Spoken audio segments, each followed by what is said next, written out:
Planos paralelos. Capítulo 3. El silencio de los Asonu. El silencio de los Asonu es proverbial. Los primeros visitantes de su plano creyeron que su gente, graciosa y menuda, eran mudos, que carecían de cualquier lenguaje excepto del de los gestos, las expresiones y las miradas.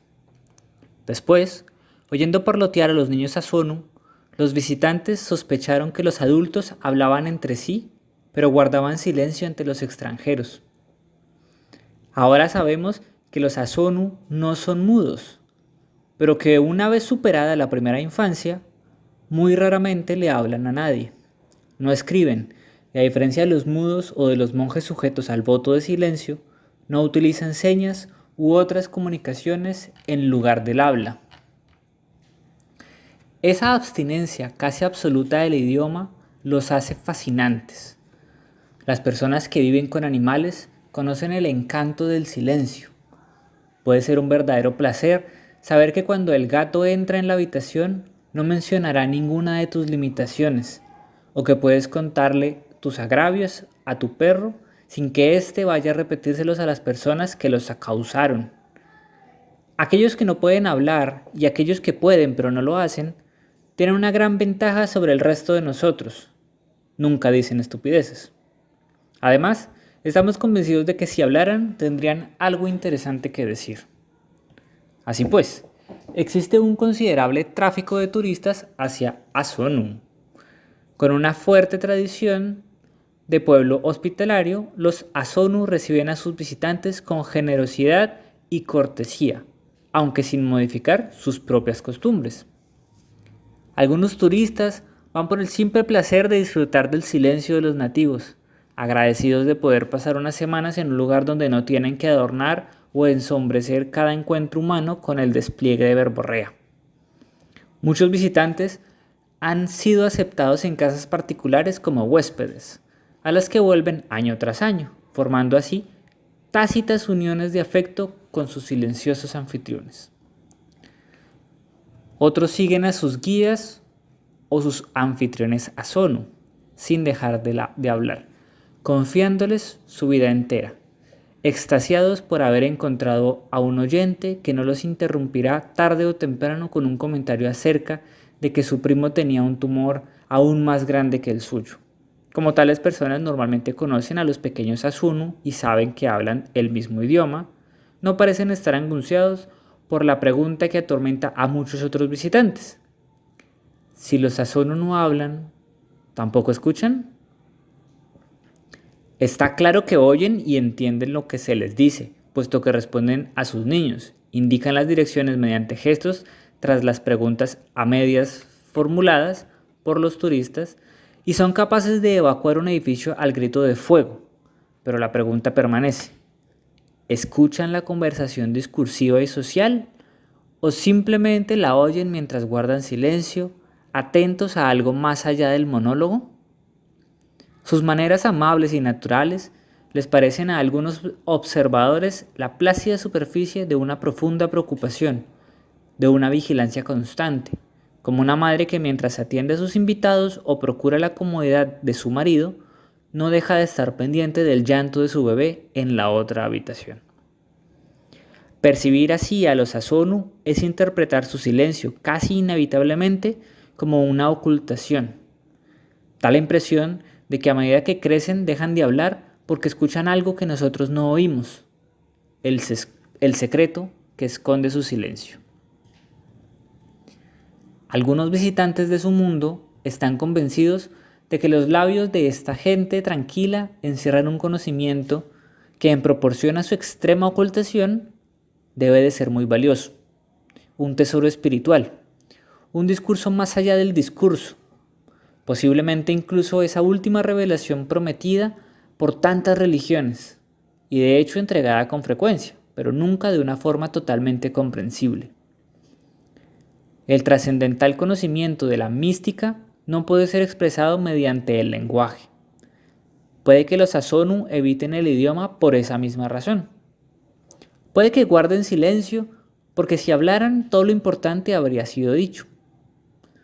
Los creyentes de la sabiduría de los Asonu han seguido de cerca a individuos durante años, esperando escuchar sus raras palabras, apuntándolas, preservándolas, estudiándolas, ordenándolas y cambiándolas, buscando significados arcanos y correspondencias numéricas entre ellas, en busca del mensaje oculto. A otros, sin embargo, sus palabras no les parecen tan importantes como uno podría esperar de su rareza. Podrían ser descritas incluso como trivialidades. No existe forma escrita del idioma Asonu, y se considera que la traducción del discurso es tan poco aproximada que los tradumáticos prácticamente no son de utilidad para los turistas. De hecho, la mayoría tampoco los necesita, de todos modos. Aquellos que desean aprender Asonu tan solo pueden hacerlo escuchando e imitando a los niños, que desde los 6 o 7 años de edad ya empiezan a incomodarse cuando se les pide que hablen. Aquí están registradas las 11 declaraciones de la adulta de Isu, recopiladas a lo largo de 4 años por un vedoto de Ohio que pasó 6 años aprendiendo el lenguaje de los niños del grupo de Isu. Meses de silencio separan la mayoría de estas declaraciones y 2 años la quinta y la sexta. Primera, ahí no. Segunda, está casi listo o esté listo pronto. Tercera, qué inesperado. Cuarto, nunca cesará. Quinto, sí. Sexta, ¿cuándo? Séptima, es muy bueno. 8, quizá. 9, pronto. 10, quema o muy caliente. 11, no cesará. El devoto entrelazó estos 11 dichos en una única declaración espiritual coherente o testamento que entendió que había ido haciendo la adulta lentamente durante los últimos 4 años de su vida. La lectura de Ohio de las declaraciones de la adulta Isu es como sigue. Lo que buscamos no está en ningún objeto o experiencia de nuestra vida mortal. Vivimos en las apariencias, al borde de la verdad espiritual. Debemos estar tan preparados para Él como Él lo está para nosotros, porque vendrá cuando menos lo esperemos. Nuestra percepción de la verdad es súbita como la llamarada de un relámpago, pero la propia verdad es eterna e inmutable. De hecho, debemos positiva y esperanzadamente, bajo un espíritu de afirmación, preguntarnos continuamente cuándo encontraremos lo que buscamos. La verdad es la medicina para nuestra alma, el conocimiento de la bondad absoluta, y puede venir muy pronto, quizá viene en este preciso momento. Su calidez y brillo son como los del sol, pero el sol perecerá, y la verdad no perecerá. La calidez, el brillo, la bondad de la verdad nunca cesará o nos fallará. Otra interpretación de las declaraciones tiene que ver con las circunstancias en las que habló la adulta, estoicamente registradas por el devoto de Ohio, cuya paciencia solo podría igualarse a la de la propia adulta. Primera, pronunciada en voz baja mientras la adulta echaba un vistazo a la pechera de su camisola y sus adornos. Segunda, dicho a un grupo de niños durante la mañana de una ceremonia. Tercero, dicho entre risas al saludar la adulta a su hermana menor, de vuelta de un largo viaje. Cuarto, dicho el día siguiente del entierro de la hermana de la adulta. Quinto, dicho mientras la adulta abrazaba a su cuñado algunos días después del entierro. Sexto, preguntando a un médico Asonu que dibujó un cuerpo espíritu en arena blanca y negra para la adulta. Parece que esos dibujos tienen propiedades tanto curativas como diagnósticas, pero sabemos muy poco acerca de ellos. El observador expone que la respuesta del doctor fue el dibujo de una corta línea curva saliendo del ombligo de la figura del espíritu-cuerpo.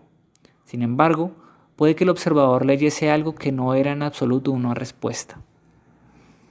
Séptimo, dicho de un niño que había tejido una estera de cáñamo. Octavo, dicho en forma de pregunta a uno de sus nietos que había preguntado: ¿irás al gran banquete, abuela? 9. Dicho en forma de pregunta al mismo chiquillo que preguntó: ¿te vas a morir como la tía abuela?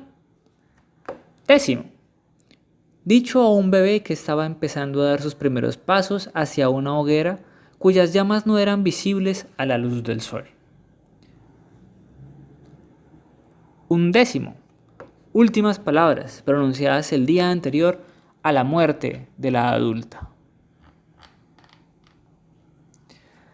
Las últimas 6 declaraciones fueron dichas todas en el último medio año de la vida de la adulta, como si la cercanía de la muerte la hubiera convertido en alguien locuaz. 5 de las declaraciones se dijeron a, o por lo menos en presencia de, niños pequeños que todavía estaban en la fase habladora. El discurso de un adulto debe de ser impresionante para un niño asono. Como los lingüistas extranjeros, los bebés asono aprenden el lenguaje escuchando a los niños mayores. La madre y otros adultos animan al niño a que se comunique solo por el método de escuchar atentamente y dar, amablemente, una respuesta muda. Los asonu viven juntos, en extensos grupos familiares, en contacto frecuente con otros grupos. Su vida de pastoreo, siguiendo a las grandes manadas de Anamanú que les proporcionan lana, cuero, leche y carne, los lleva por un ininterrumpido circuito estacional nómada a través de un vasto territorio de montañas y colinas. Las familias dejan frecuentemente a sus grupos para ir de visita o a vagabundear un poco. Muchos grupos viajan juntos durante días o semanas hacia las grandes fiestas y ceremonias de curación y renovación, intercambiando su hospitalidad. No parece haber relaciones hostiles entre los grupos. De hecho, ningún observador ha informado nunca de que haya visto pelearse o reñir a un adulto asono. El por qué está claramente fuera de cuestión. Los niños de 2 a 6 años charlan unos con otros constantemente, argumentan, se regañan, discuten, riñen y a veces incluso se pegan. Cuando alcanzan los 6 o 7 años, empiezan a hablar y reñir menos. Cuando cumplen 8 o 9, la mayoría de ellos se vuelve muy parco en las palabras y renuente a contestar una pregunta, excepto mediante gestos. Han aprendido a evitar calladamente a los turistas curiosos y a los lingüistas con cuadernos y dispositivos magnetofónicos. En su adolescencia, son tan silenciosos y pacíficos como los adultos. Los niños de entre 8 y 12 años cuidan de los más pequeños. Todos los niños preadolescentes del grupo familiar hacen las cosas juntos. Y en esos grupos, los niños de 2 a 6 años de edad son el modelo de idioma para los bebés. Los niños mayores reprimen cualquier grito que se produzca en mitad de la excitación del juego del escondite. Y a veces riñen a algún niño pequeño con un alto o un no, como quizá la adulta hizo al decir quema, cuando el bebé se acercó al fuego invisible. Aunque claro, la adulta pudo haber utilizado esa circunstancia como una parábola para declarar un significado espiritual profundo, como se ve en la lectura de Ohio. Incluso las canciones pierden sus palabras a medida que los cantantes crecen. Una canción que cantan los niños más pequeños tiene las siguientes palabras: míranos en las ruinas, tropezando en las ruinas, todos nosotros en las ruinas, todos amontonados. Los niños de 5 y 6 años transmiten las palabras de la canción a los más pequeños. Los niños mayores participan en el juego alegremente, mezclándose con las pandillas de críos más pequeños con gritos de contento, pero no cantan las palabras, solo la melodía, vocalizada mediante una sílaba neutra. Los adultos asonu a menudo tararean o cantan en el trabajo, mientras reúnen el rebaño o mientras mecen a sus bebés. Algunas de las melodías son tradicionales, otras improvisadas. Muchos utilizan motivos basados en los silbidos de los anamanú. Ninguna de las canciones tiene palabras. Todas se tararean o vocalizan. En las reuniones de los clanes, en las bodas y en los funerales, la música coral ceremonial es rica en melodías y armónicamente compleja y sutil. No se utilizan instrumentos, solo la voz. Los cantantes ensayan unos cuantos días para las ceremonias. Algunos estudiantes de la música de los Asonu creen que su particular sabiduría o visión espiritual encuentra su expresión en estas grandes expresiones corales sin palabras. Yo me inclino a pensar que otros, que habiendo vivido largo tiempo entre los Asonu, creen que su música coral es uno de los elementos de los momentos sagrados. Y por supuesto, también un arte, un acto comunal festivo y una agradable muestra de sentimientos. Pero nada más. Lo que es sagrado para ellos permanece en silencio. Los niños pequeños llaman a las personas con las palabras que definen su relación con el clan: madre, tío, hermana, amigo, etc.